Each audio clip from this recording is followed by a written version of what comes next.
my God! Wow! Kahamo Channel.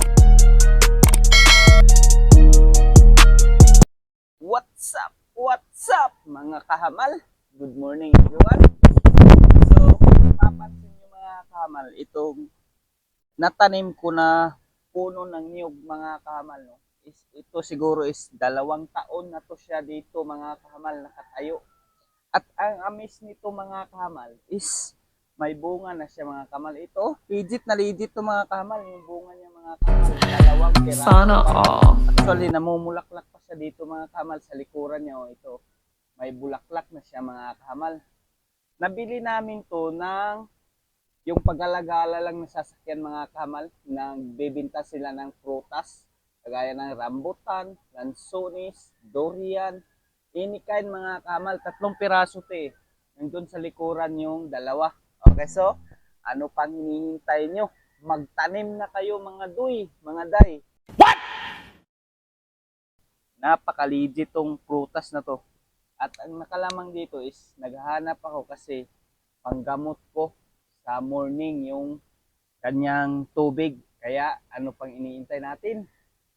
Anuhin na natin to. Kunin ko tong isa, tapos tong isa naman is bukas na naman. To, gupitin ko lang. Para tuloy-tuloy talaga yung bunga niya. To. Yan, no? Diba? Tapos, dito ko na siya bubuksan para hindi naman masyadong ano sa kanyang harapan, no? At tinira ko yung laman niya.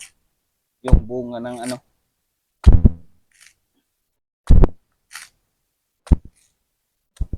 Magandang umaga pala dyan, no? Sa inyo, no? Sa inyong lahat, no?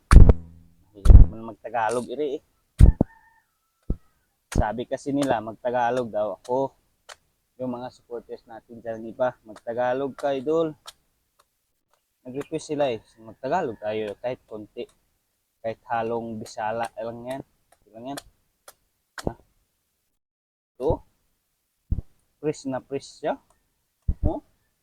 Press na press. Natin buksan.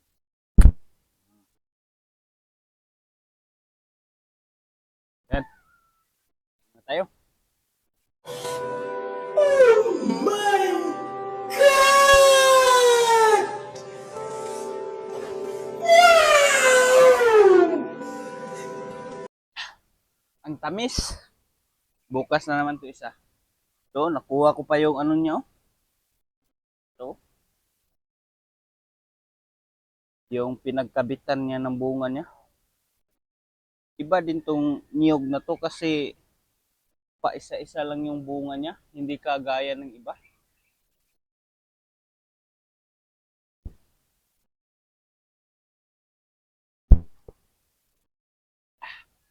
Perfect.